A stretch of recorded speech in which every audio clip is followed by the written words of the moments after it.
Right now, while you're watching this video, China just bought another piece of America.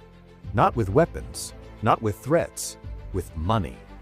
China invested over $2 million into American companies, farmland, and technology. They're not just competing with us anymore. They're playing a completely different game.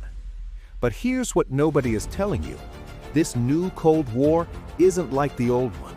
It's smarter, it's quieter, and it's already changing your life in ways you don't even realize. In the next few minutes, I'm going to reveal 3 things that will blow your mind. First, how China secretly controls technology you use every single day. Second, the shocking reason why America waited so long to fight back. And third, the one move China made that changed everything forever. Let me show you exactly how this happened and why ignoring it could be the biggest mistake America ever made. Remember the Cold War with Russia? Your grandparents lived through it. Everyone feared nuclear bombs. Kids practiced hiding under desks at school. 2 superpowers faced off for decades. That Cold War ended in 1991 when the Soviet Union collapsed. America won. We became the only superpower left standing. We thought we'd never face another rival like that again. We were wrong. While America celebrated, something unexpected was happening on the other side of the world. China was quietly watching, learning, and planning. But they weren't copying the Soviet playbook. They were writing a completely new one. Here's the twist nobody saw coming. China realized the best way to beat America wasn't through military might. It was through economics, through technology, through patience. In 1990, China's economy was smaller than Italy's. Today, it's the second largest in the world.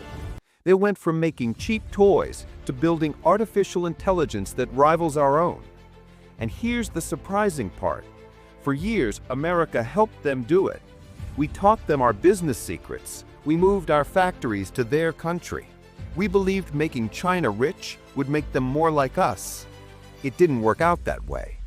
Now here's where things get really interesting, because the moment America finally woke up, China had already gained advantages that seemed impossible to reverse. Open your phone right now. Look at it. There's a 90% chance that China had something to do with making it. But it's not just your phone. It's almost everything electronic you own. Your laptop, your smart TV, even your kid's video game console. China doesn't just make these things, they control the entire supply chain. Here's what that actually means. There are certain rare materials called rare earth elements that go into every piece of modern technology. You need them for computer chips, batteries, electric vehicles, and military equipment. China controls 80% of the world's supply of these materials. If China decided tomorrow to stop selling these materials to America, our entire tech industry would freeze. No new iPhones, no electric vehicles, no advanced weapons systems. This actually happened in 2010. Japan and China got into an argument over some islands. China got angry, so they stopped shipping rare earth materials to Japan for 2 months. Japan's electronics industry panicked. Prices shot up by 400%. Companies couldn't make their products. Japan learned a terrifying lesson. China had a weapon more powerful than missiles. But America didn't learn from Japan's mistake. We kept depending on China for everything. By 2020, we were importing over $400 billion worth of goods from China every year. American companies loved it because Chinese workers were cheap. A factory worker in China earned 1/10 what an American worker made. So companies moved thousands of factories to China. But every factory that moved to China was a factory that closed in America. Millions of workers lost jobs.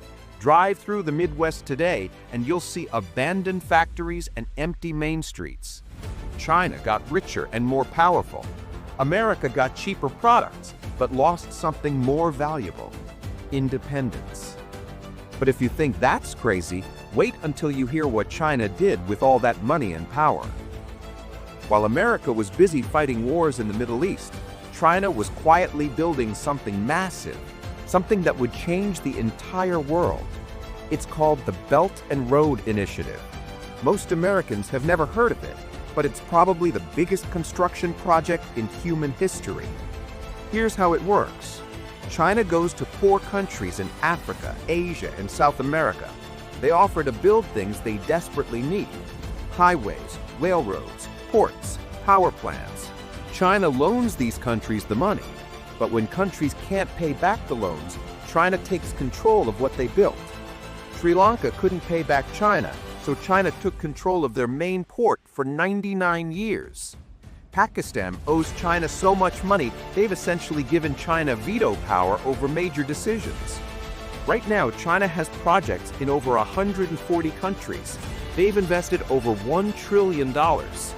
Every country that joins becomes more dependent on China.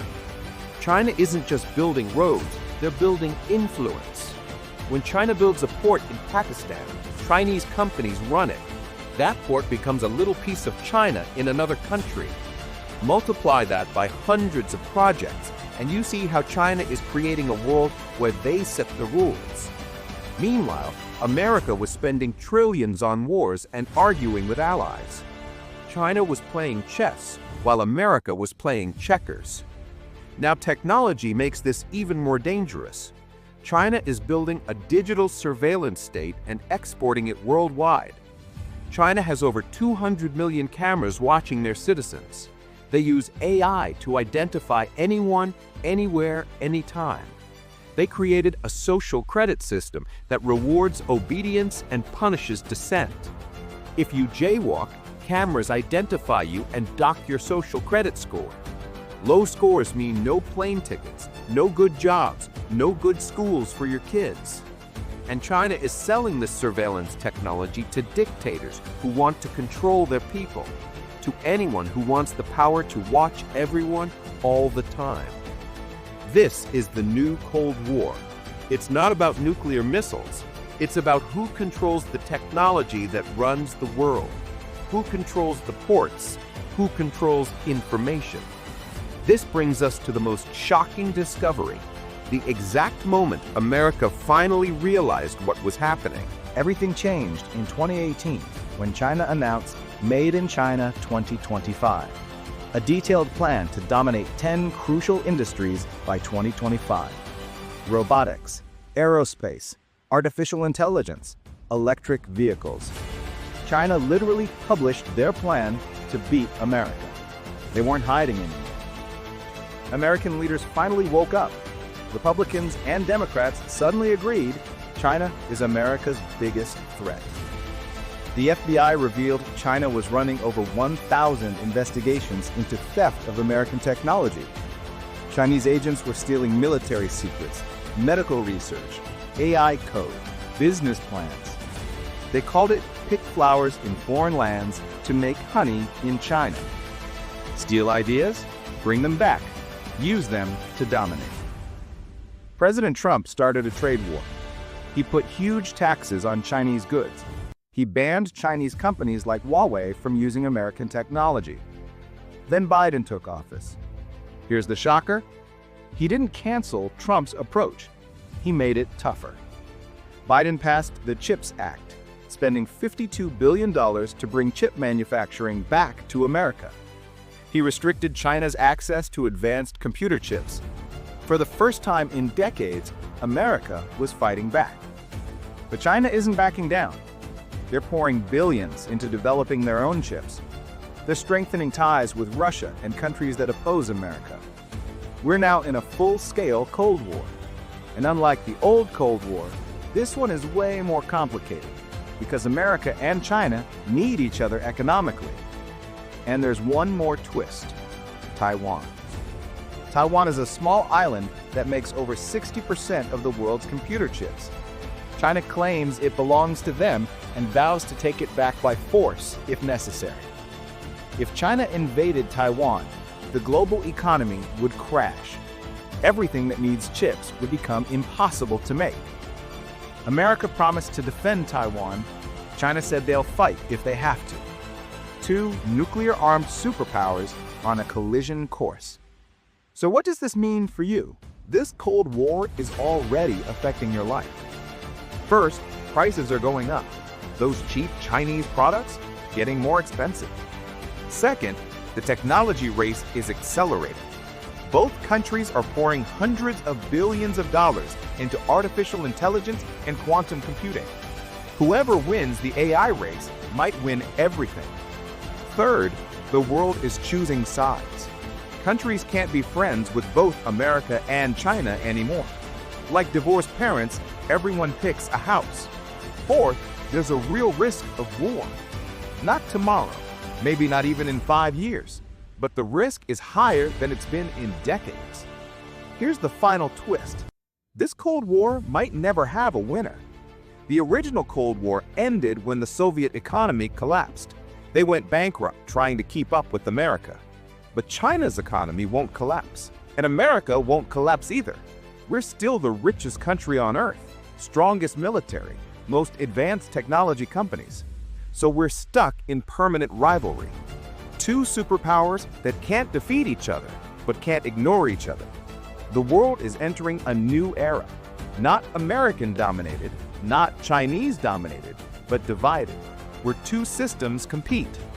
For you, this means uncertainty, higher prices, unstable job markets, but also opportunities.